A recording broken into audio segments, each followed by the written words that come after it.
We're all here to learn from true professionals in the real estate industry. And our next guest will not disappoint. I guess I better do that, hey? Black Soul 25 is thrilled to welcome a true visionary in the world of real estate, a man whose career spans 18 years of excellence, mentorship, and transformative impact. Chris Henley is not just a real estate advisor. He is a mentor, strategist, an innovator, and someone who's dedicated his career to empowering individuals to seize opportunities and achieve their full potential in this dynamic industry. Through his structured approach, effective systems, and hands-on support, Chris has guided countless individuals in turning obstacles into opportunities. Today we have the privilege of hearing from someone who doesn't just understand real estate, he understands people, growth, and the power of unlocking prosperity for the future. Please join me in welcoming our first session after lunch today, Chris Henry. Thank you, Chris.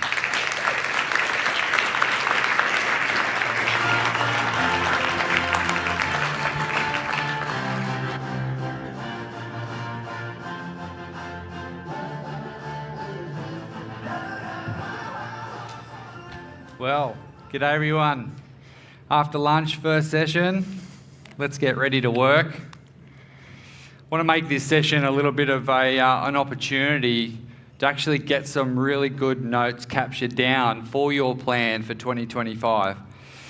I'm one of these people that likes to move pretty quick, so I'm going to go through some notes. I'm going to read off some of the content that I've written down that I think is really important for you to capture. And there is no time like the present to absolutely get this plan for 2025 nailed down and get it nailed down tight.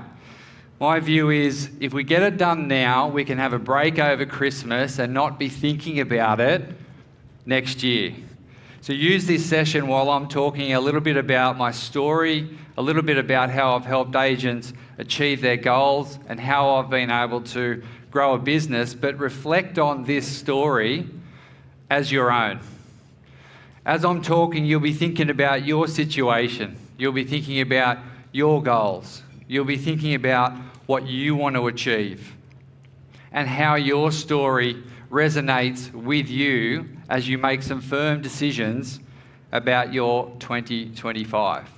Now, this environment is perfect to start making these decisions.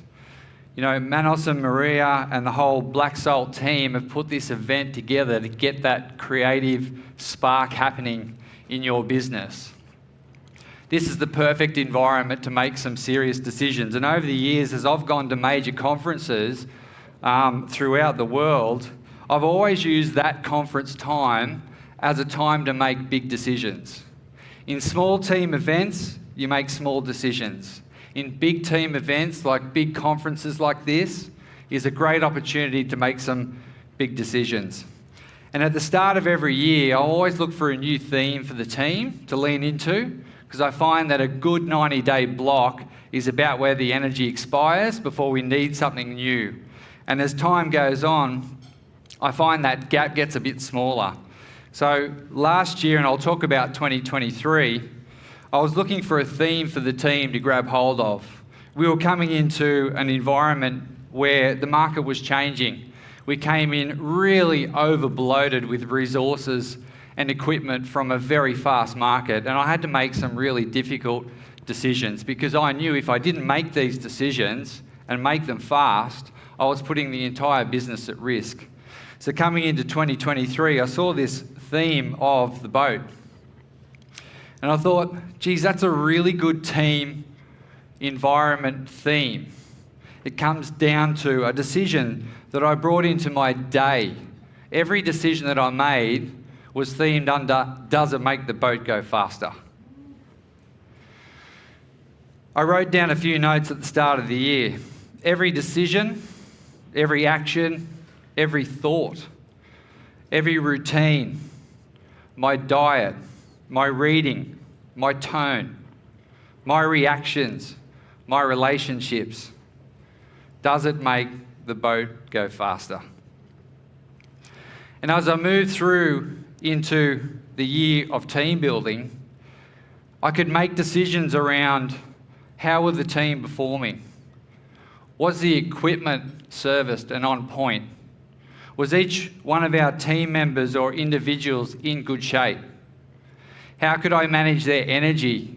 How could we get all on the same page so we could row the same race? So every meeting that I put together, and I called it the Growth Accelerator. Every time a team member came to me with a great idea, the response was, does it make the boat go faster? And at the end of the day, a lot of those great ideas ended up getting chucked out because it wasn't important to where we were heading for 2023. So we're here to talk about building your teams. And if you are a solo agent, potentially your next step is to take on a new person to start to grow your teams. In 2017, I made a big decision that it was going to take me 10 years to do.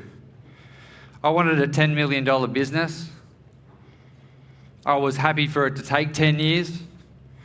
I figured with simple maths back then that if I took a year with each team member to help them grow a $1 million business, then I would have a $10 million business. That was the approach that I took back then. But as I worked out along the way, when you want to make significant changes in your life, it just almost feels like when you make the decision to change, all the shit pops up. It's like the red flag. You know, you come out of a big decision moment, and then all of a sudden, the very next day, for some reason, a massive life-changing experience takes place. And it almost challenges you and pushes you off course. But when you're crossing over to become a different person than the one you were yesterday, that's when things get hard. I wrote down here, you can only influence others. The only person that you can influence is yourself to the best degree that you can. You can't control others, but you can have a power of influence in them. So in building a stronger you, that is the one thing that I really focused on. And coming into 2023, there were some significant changes that I needed to make in my life.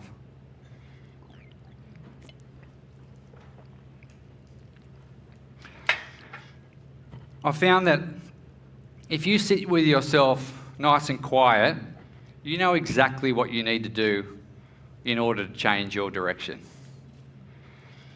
You don't need to go looking for it. Instinctively, you know what you need to do. For me, coming into 2023, I was facing a situation where if I didn't make some significant changes in my business, it was going to fall over. After 25 years of being in business and 18 years of being in real estate, we were at a real risk because of the way we'd grown the business in a fast market, because of the decisions that we'd made in a fast market, and because of all the stuff that we ignored in a fast market. So coming into 2023, the number one thing I needed to focus on was educating myself. I sat quietly in my lounge room and decided that the only way forward was to learn things that I wasn't on top of. I made a decision every morning when I got up. For some reason, the first thoughts that were popping into my mind were negative. I needed to change that. So I got onto the Motiversity podcast daily. And every time my alarm goes off of the morning, bang, I hit it. I do not give a moment of opportunity for a negative thought to come in. I just needed to do these things to change where my mindset was at. Rather than panic about what I was facing, I had to make some decisions around the tools. You could tell where my mindset was at the start of the 2023 because the two books I picked up was Unfuck Yourself and The Subtle Art of Not Giving a Fuck. So I needed to read those books in order to change my mindset. Those books actually are about perspective, taking the pressure off yourself, reframing the way I was thinking around where I'd position the business and the risk that I'd potentially put us into at that particular time. I started thinking about lead generation in a whole different way. I reached out to a friend and colleague that we'd not been competitors, but we'd worked in competing markets. And there was a little bit of ego there where I really didn't want to reach out to him for help, and he's an incredible guy, and a lot of you may or may not have worked with this individual, and his name was Mark Cantwell. I reached out to Mark, had a good long chat to Mark about, he'd just been through some tough media stuff, and I thought, geez, Mark's just been on a roller coaster. Maybe I need to talk to him to find out how he managed that energy and how he completely turned his business around. He promoted these next 4 books, which absolutely changed my mindset around how I built the business and structured it. The first one he promoted to me was Donald Miller's Business Made Simple. Phenomenal book which just discusses all the structures and systems and support tools that you need to grow your business. My culture was off track, so I read The 5 Dysfunctions of a Team by Patrick Lencioni. An incredible book about creating an open environment for you and your team to have robust discussions, because a trusted relationship I worked out after reading this book was not when everyone just talks about the good stuff that's going on and ignores the shit because we don't want to create conflict in our business. How often do we walk away from conflict because you don't want to get into one of those conversations? So you carry it around with you, you carry it around with you, you carry it around with you, and something happens and then boom, you explode. After reading that book, it really opened the door for having the best trusted relationships by having those robust discussions up front. Another incredible book was Who Not How. Anyone read that book? Absolutely changed my mindset and took the pressure off me for having to learn everything before I could teach it. And when you're in this coaching role as a business leader, you feel that you need to know everything so you can teach it. But this book took the pressure off with helping me discover a new way of actually leveraging other people's knowledge, other people's experience. And so I could almost end the chat or the presentation on just asking you, if you're truly committed to growing a business, then you really need to get resourceful and spend that time studying some of the best books that are available to us. I know Manos promoted some a little bit earlier today, and they're on my list. They're the ones that I'll hit next. Because to study the art of growing a business requires really dedicated effort to make sure that you set up the right systems and structures, because the bigger your business gets, and I'll tell you this from experience, the more responsibility you have to take as a leader to make sure that you're positioning your business for everybody else's future so they can thrive underneath your leadership and guidance. And education was the only path forward to do that. So we're here to talk about building your team. We're here to talk about potentially positioning your business for growth. So 2025 can be your absolute best year yet.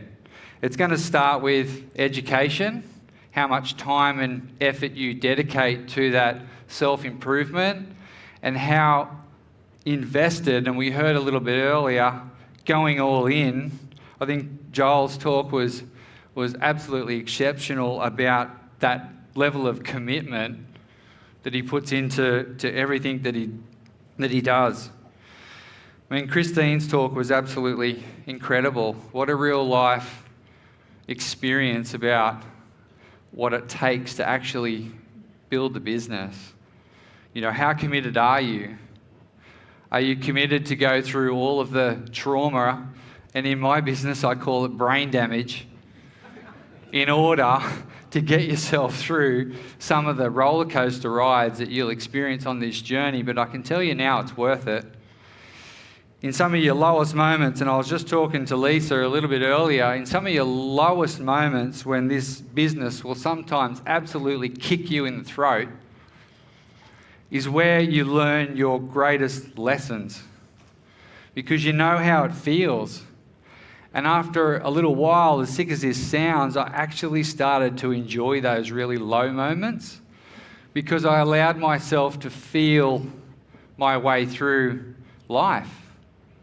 It's not always about these happy moments that you're having in business. It's about allowing yourself to feel the pressure, allow yourself to feel the pain and the stress and get comfortable with those emotions that you're actually going through. It's not a negative for you to be sitting on the lounge in tears the morning before you go to work and go, fuck, I just feel terrible today. But you grit yourself, you get yourself up, and you focus on the 10-year plan. And that was to build a $10 million business. So understanding where you're at, building your team, by you being vulnerable and being able to share your feelings with your team, you're able to create better relationships with your team members moving forward. It's important to understand when you're about to build your team where your skill gaps are. It's important to work out what personality types need to balance out your team. Because I can assure you, some people in life will be absolute fountains for you, and some people will be drains. And it's identifying who are the fountains in your life that you want to work with, who lifts you up, who makes you feel good, who brings an energy to your life, but also identifying those drains. And sometimes those drains, unfortunately, could be some of the closest people in your life right now. And it's making some really tough decisions as to how much time you continue to invest in those relationships that are draining and taxing on your future. Oh, jump forward. Before we get into this, we're going to make this next session a little bit of a working session. I'm going to give you a framework that I've used over the many years. There's been a few additions lately to help build each one of the EBUs that I work with so we can get a solid plan down for 2025. Now, those workbooks that you've been given there on those tables are absolute gold. There's a lot of content in there. I was flicking through them before and thinking, wow, the Black Salt team have put so much content together for you to use as a resource all year. And I would encourage you, please don't not open them. I think those resources there are absolute gold. And I'm honestly only repackaging a lot of the content that's already in there. But before we get started on a solid goal-setting session, there's a big difference between an intention and a goal. So my intention is to build a $10 million business in 10 years. Now, some people will do it faster, some people may never do it. That was just my intention. And it wasn't for the money. I honestly believe for me to be able to achieve that goal, I needed to learn a lot about people. I needed to learn a lot about myself. I needed to learn a lot about my community. And I needed to learn a lot about serving. And if I serve enough and I help enough people achieve their goal, then maybe I'll get the opportunity to live mine. And that's the approach of service that I've taken over the last 20 years. Intentions are different. I'll read it off the top. Setting intention versus a goal. Understanding the difference between setting a broad intention and a specific measurable goal. Intentions are about your mindset and direction, while a goal is an actionable, time-bound topic that you can measure.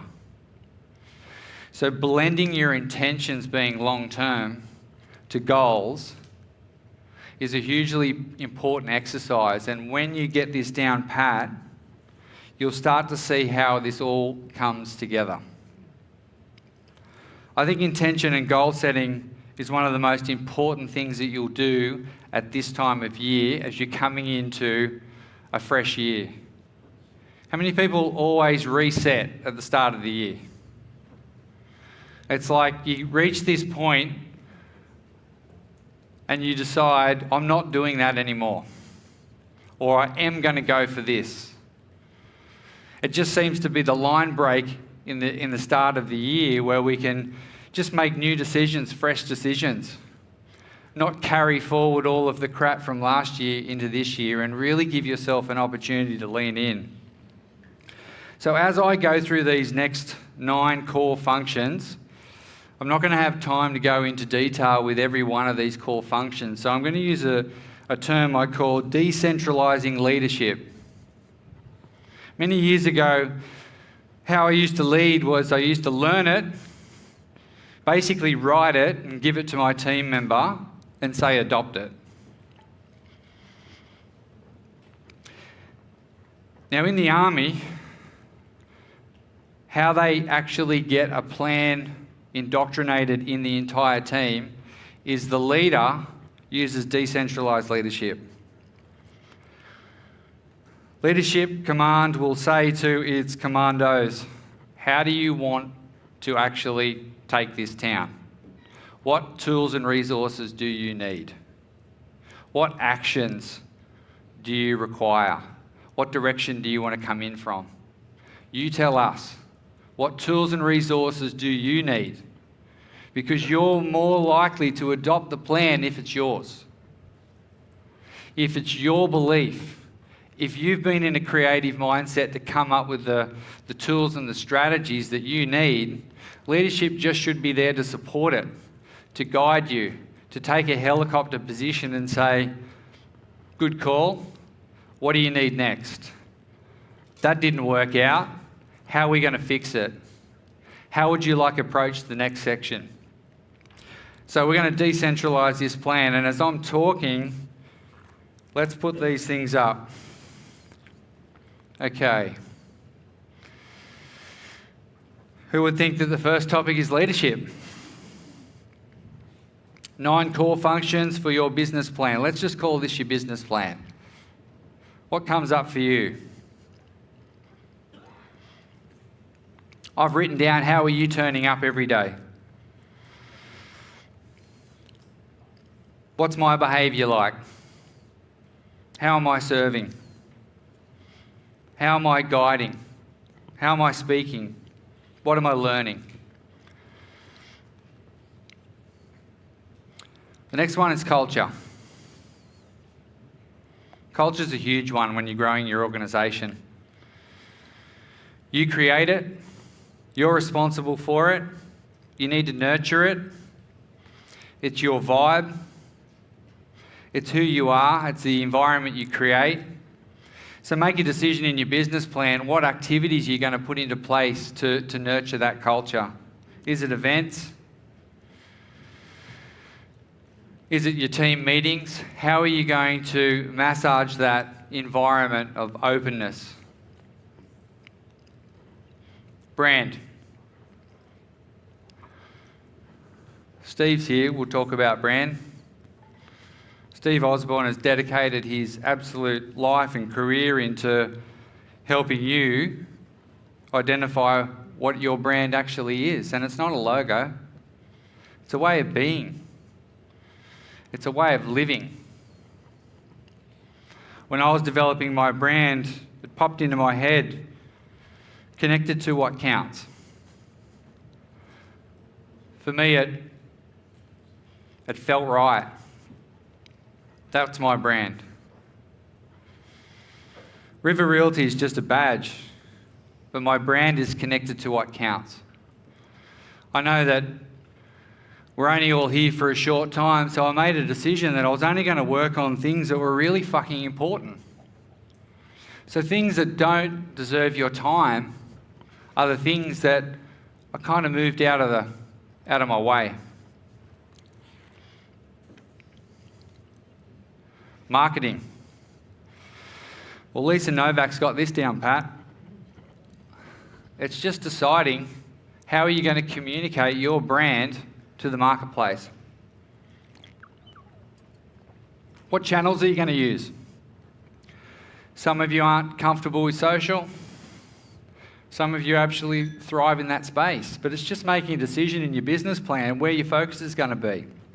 It might be on all of the different channels. Realestate.com and domain, incredible channels to market for you and your business. Social media is a great channel to market for you and your business. What other channels to market are you going to use to communicate your brand and attract the right clients to you? Because the clearer you get with your brand and who you really are, you start attracting more clients that you should be actually working with. How many times do you list with a client and you think, how the fuck did they end up with me? If I get a magnet for morons? I really think it comes down to sometimes you're just not communicating your brand that well. Could be the headspace that you get yourself into. All right, the next one. Service experience. Each year we go through this exercise and I look at the service experience. What are the touch points for all of our clients from the initial communication right the way through to the after-sales service? Has some of you got an after-sales service strategy? It was something I adopted a couple of years ago, and I'm sure a number of you would have a great after-service sales strategy. I could do a whole presentation just on that and the long-term benefits of it. What does the customer journey look like? Where are the wow moments for you throughout your listed to settled checklist and all the way through to your after-sales service experience?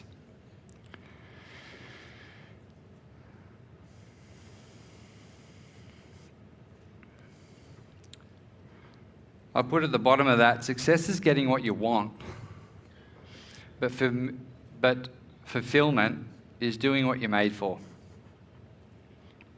Just getting to a more deeper level when you're thinking about your service experience. AI and systems, that's a new one. How are you integrating AI into your business process to give you more professionalism, to give you speed to market? It's not there to replace you, it is a tool for you. Mark was showing me, even last night at dinner, how quick he's putting out some of his social media posts by using simple AI tools that probably take a 30 to an hour job down to like 5 minutes. If you get the opportunity to talk to Mark, do it. He's fully invested in the technology piece, as Lisa said, and in literally 5 minutes last night, I think he'll probably save me at least a month's worth of work. So it's getting around people that are fully invested for you to be able to improve your business. Ooh, recruitment. This one's a big one. Do you have a listing presentation for recruitment? It's similar to a listing presentation for a new client. Does your listing recruitment presentation discuss how that person's going to win with you? Why would they join you?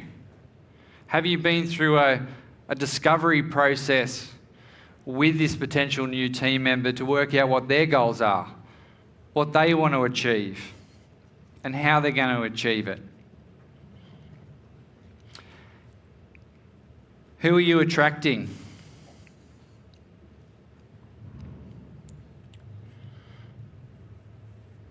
I think the biggest focus there is getting to a place of understanding and having a presentation that is really down pat in that space, because you don't know when you're going to run into the right person that comes into your environment.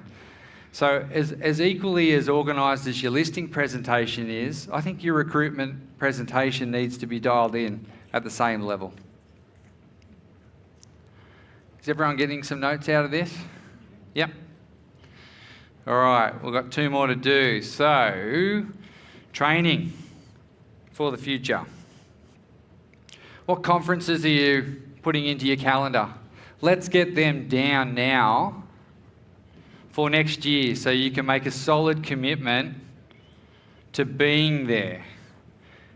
How often do we not book our breaks in or get our training calendar in at the start of the year? And then one pops up and you go, oh, can I afford it? Should I go there? Can I get the time away? Oh my God, I've got too many listings on. But those training moments, I'm a big believer, you need a major conference every 90 days. You need a weekly meeting with your team and a daily huddle with your support team. But a major conference every 90 days is there to give you the energy and the uplift so you can make some big decisions to keep moving forward. Last but not least, as Manos and Maria would be big believers in this, is coaching is absolutely critical. Who is there to challenge your mindset? Who are you working with on a daily basis, weekly, monthly basis, who challenges your thinking to keep you on track? Who's willing to have an open conversation or an honest conversation with you on how you're making your progress? I've worked with some incredible coaches over the years, and I continue to do so, and not all coaches are the be-all and everything. I have a mindset coach because that's their craft.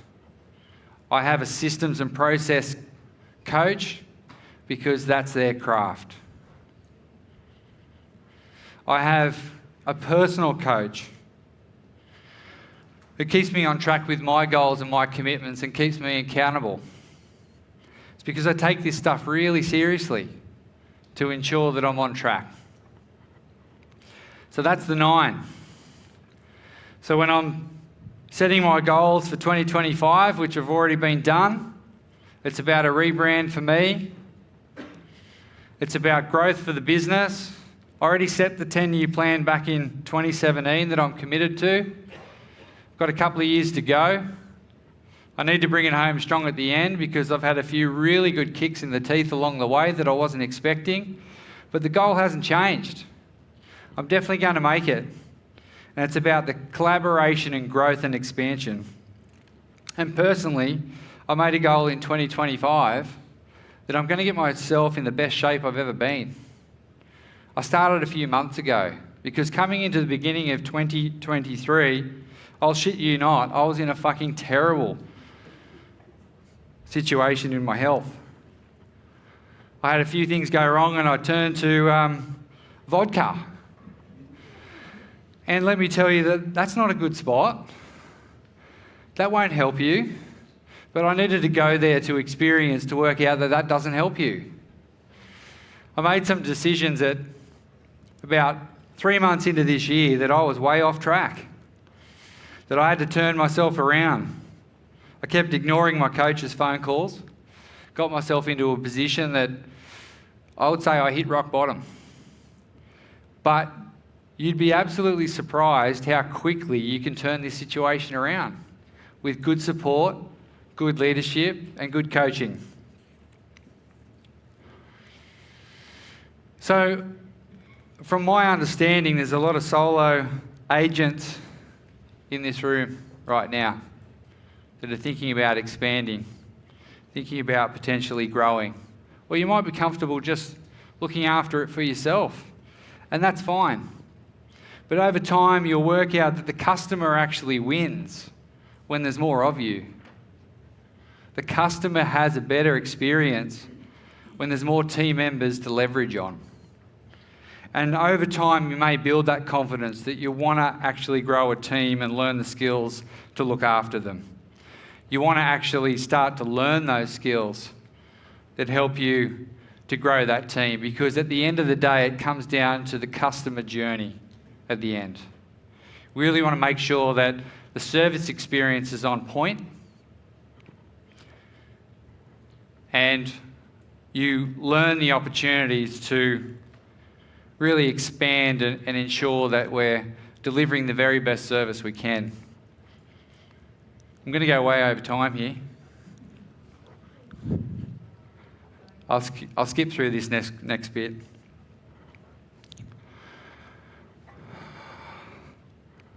In 2006, 2009, my growth as a solo agent. I'm not going to go into all the details that I was planning on because we will be here for too long. 2012 was a huge reinvention year. Went through different partnerships, different growth strategies, hit the wall a few times, took over the business, had different management teams, support teams. But in 2017, I could honestly say, was a moment that I finally decided to get into long-term planning. I think that long-term planning, and COVID took this away from us. We got really used to that short-term planning during COVID. Like we were down to the daily, if it wasn't the weekly. And I forgot how to long-term vision and plan. But 2017, I'm glad I made that 10-year plan back then because it's something that I've been able to hold on to this entire process. So in 2017, I set the plan. I wanted to grow a new EBU team for my management and a solo agent turning into an EBU for my sales. 2023, which I've already discussed, major realignment. 24, had my best year ever, but started in my worst position. In 2017, Madison Woodward was my first recruit. She lied to me. She told me she was a good administrator. She wasn't. When I first recruited her, I needed an admin girl. And she said, I'm your girl. So in the first couple of weeks, I worked out pretty quickly that admin wasn't her strength. She was a people person. She was a great project manager at such a young age. And I just decided at that moment that we needed to spend as much time together because of her youth at the time. But being saddled up next to the MD when you're, I think, 21, like there's no shelter from all the phone conversations that I'm actually having because I'm having recruitment calls coming in, I'm having disasters happening at the office coming in. She's getting exposed to all of the truth of business. So her acceleration of growth just took off. She understood the cold, harsh realities and the exciting moments of growing a business pretty quickly. So we were able to establish a team that just picked up momentum. We started to attract more business than what we could handle, and at that point, I decided that we needed another person on the team. Is where I come across Chad. Chad Buckley had accountancy experience. He, incredible guy, very analytical, and the admin guy that we needed at that time. Understanding your team members' goals is really important because you as the leader needs to guide the team in order to achieve your team members' goals. Madison's goal was to buy a house. She wanted to become a professional real estate agent. Chad's goal was to get into property developments. I decided at that point, in order to massage the goals for the team, that we needed to take our team in a project marketing direction to make sure I was satisfying Chad's goals. So we started hitting all of the builders that we knew, the land subdivision guys that we knew, creating relationships with all the builders so we could start helping Chad achieve his goal. Maddie was on track. We hit 100 sales that year. Her house deposit came in. I helped her buy a home. Chad's first major listing of a 60-lot subdivision happened. Growing good team members means that you really need to focus on your team members' goals. I got the order mixed up here, so let's just call them the two Tom-Toms, because I've got Tom Woods and Tom Cohen. Tom Cohen came on first, came out of the mining industry, wanted to experience a professional career. I got really focused on Tom's goals. He wanted to earn enough money transitioning from a miner's wage in real estate. And when he came across to me and said that to me in the first week, I went, ouch. I think I put him on 60 grand and he was earning like 300. I thought, fuck, we need to make this happen quick. Because, I don't know, you guys have ever been in recruitment, if you don't get onto your team's goals really quick, they won't hang around. So we reframed the business again. I had Chad working on projects.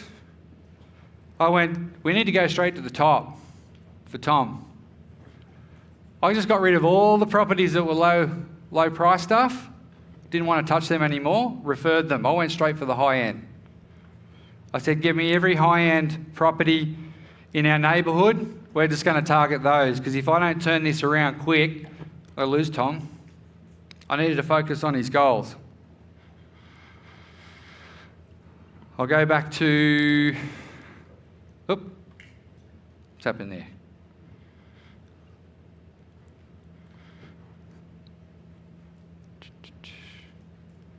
Go back one.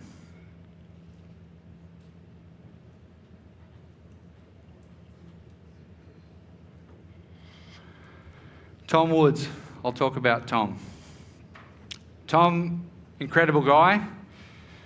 Came from another agency. Met him at the Complete Salesperson's course.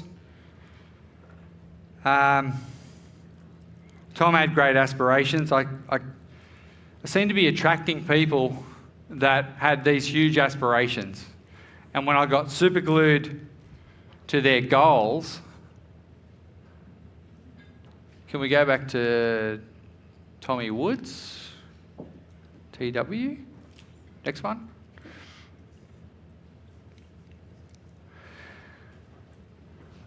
So Tom Woods says to me in the first 3 weeks of working in the team, I just want to sell waterfront properties. I'm like, fuck. What do you mean? We live in Maitland. There's no waterfront properties in Maitland. That was his goal. He built this dream that he was going to be the agent to the stars. I think, Christ, how can we fix this problem? There is a sleepy little seaside town about 45 minutes from Maitland called North Arm Cove. Hardly any active agents in that area. I was talking to my business partner about, do we know anyone that lives up there? I ran into a colleague, had a waterfront property to sell at North Arm Cove. Took Tommy Woods up there, listed the property. Great market at the time. Sold that property. Since that one waterfront sale, Tom and I have listed 43 waterfront properties in that particular region and sold them.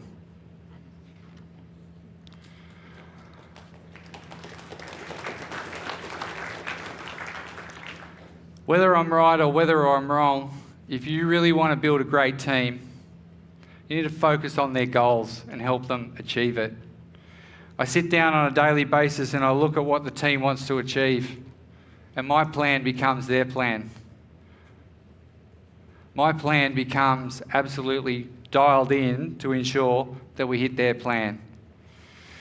In 2020, with myself and Maddie, we hit just under 2.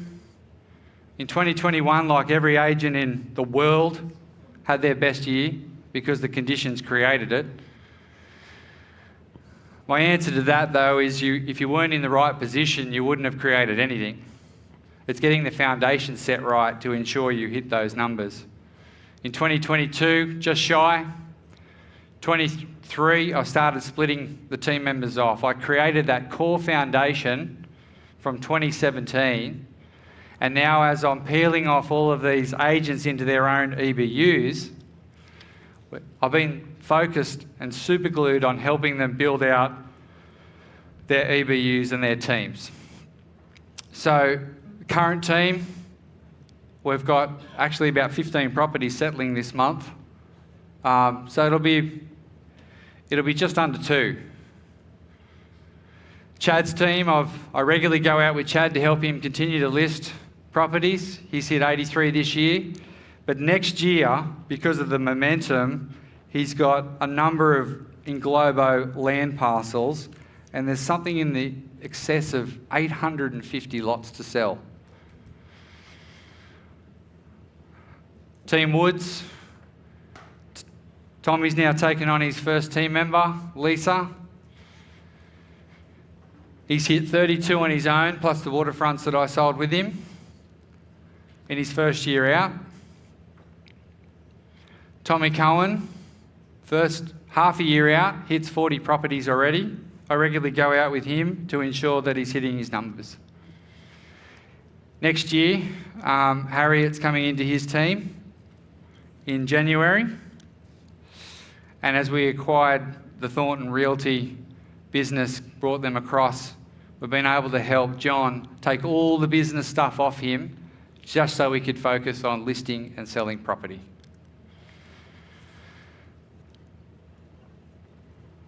Setting your goals and intentions for 2025 is super important to get it dialed down now. I'd love to encourage you to write the plan, commit to the plan, and focus on what your team members' goals are to achieve. Because my belief is if you help your team members achieve their goals, you will get yours. Thanks, guys.